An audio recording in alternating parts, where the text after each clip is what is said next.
Hi, this is my chemistry lab experiment, and it has to deal with this material called carbon fiber. It's a mix of two things.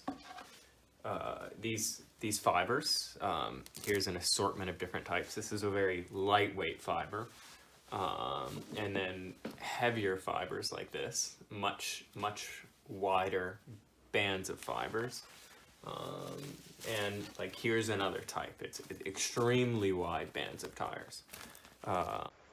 These are the groups of fibers as they are woven, and it looks like there are peaks like mountains and valleys where the fibers cross above and below each other.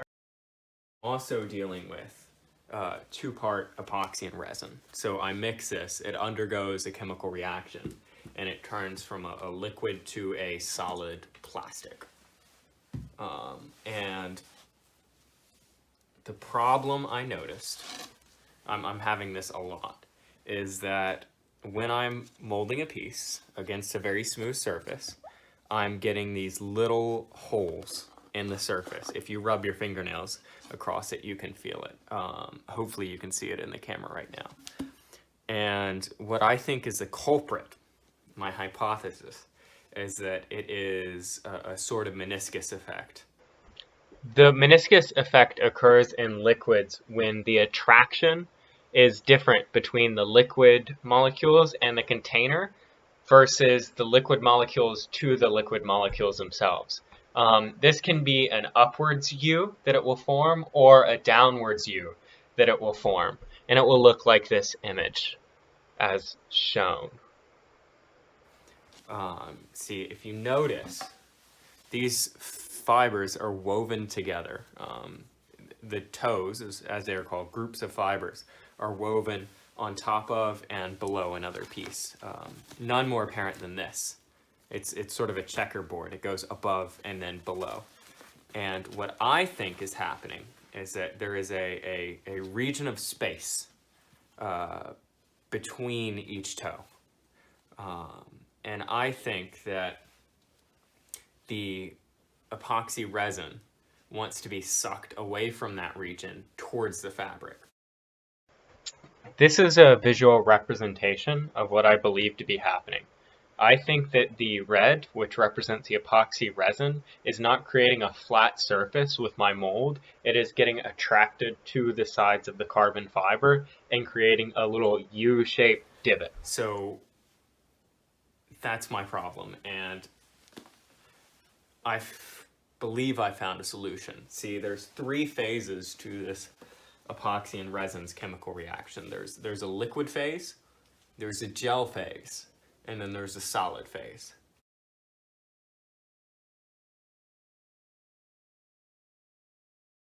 So what I find is the only workable region, what is the only workable region is the liquid and gel phase for mixing with these fibers.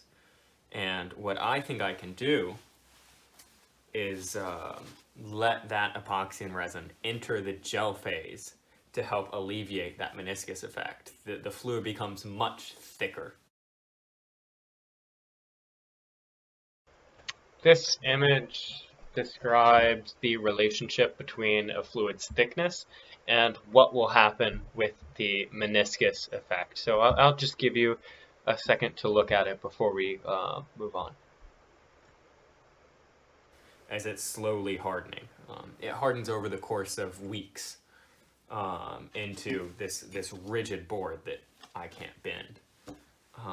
So what I'm testing with my rig right here is the effect of time on how much meniscus effect there is. So what I've done is I've suspended toes, which is bands of carbon fiber, vertically in these little cups. These cups I will fill with epoxy and resin.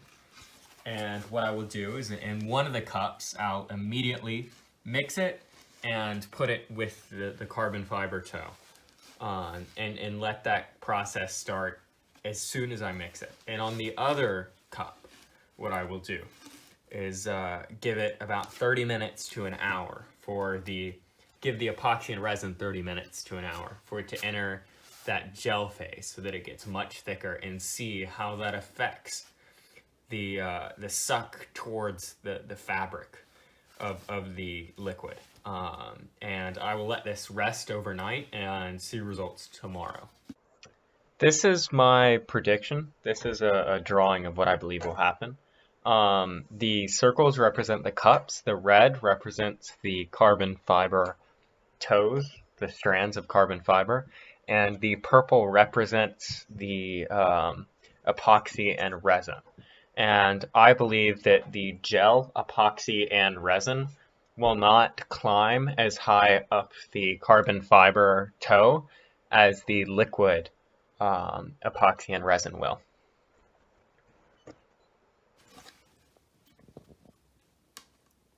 Okay, so here's my process of mixing the epoxy and resin. So here's my cup. It's labeled liquid 1. This is the cup that I will put into place immediately after I mix it, or as soon as I can.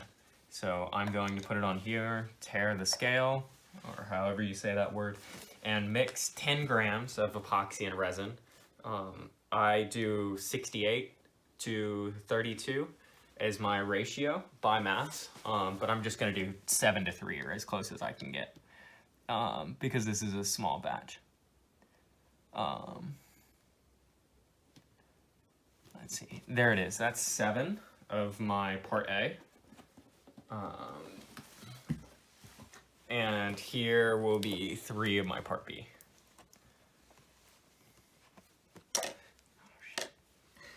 That didn't happen. I mean, the mass is the same, so it's not a problem. This is much thicker fluid.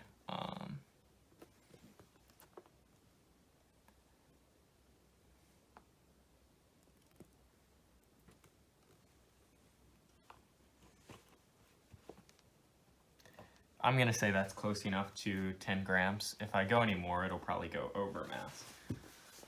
And then I'm going to mix these two together. So I'm just going to stir it with a spoon. Not a spoon, but whatever this thing is called, popsicle stick. I'm going to stir that rapidly. Now, I am going to introduce air bubbles within this mixture, and that will affect the physical properties. So I have an easy solution that I'll show you in a minute after I've mixed this together.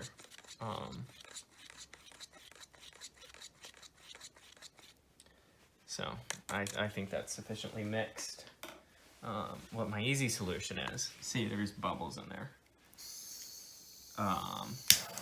This. I don't want to burn through the cup because it's plastic and it burns at a very low temperature. But I'm just gonna get those air bubbles out. And if you show the cup now, there's basically no air bubbles. So now I'm gonna put this is my liquid. I'm gonna put it in place. So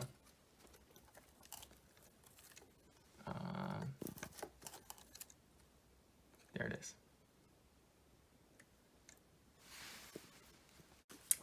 Okay, so checking back in, it's been around 40 minutes since I mixed this epoxy and resin.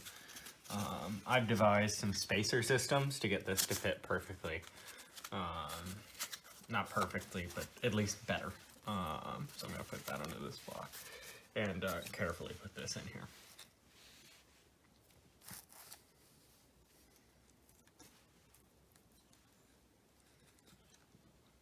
So this is set up. This is going to spend the night like this, and hopefully we get some good results. Hi, it's been a day since I made this, and here are some results. So this is the liquid, and this is the gel, and I'm gonna measure. See, please look down into this cup. So I expected it to be attracted to the sides, but what's actually happened is up to a certain point, the strand has hardened with epoxy. So the epoxy has actually gone up into the fibers. So what I'm going to do is measure the height of which the epoxy has gone up the fibers for each. with a ruler. So this is my ruler. And for the gel, or for the liquid, I've got 14 centimeters. And for the gel, I've got 8 centimeters. So it seems that on my sample size of 1, granted the p-value, the probability that this is a random occurrence is relatively high.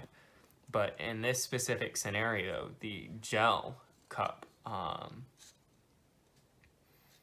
has demonstrated what seems to be less of a meniscus effect in accordance with my hypothesis earlier that the gel phase could help alleviate the meniscus effect in carbon fiber sheets. So, yes, wonderful.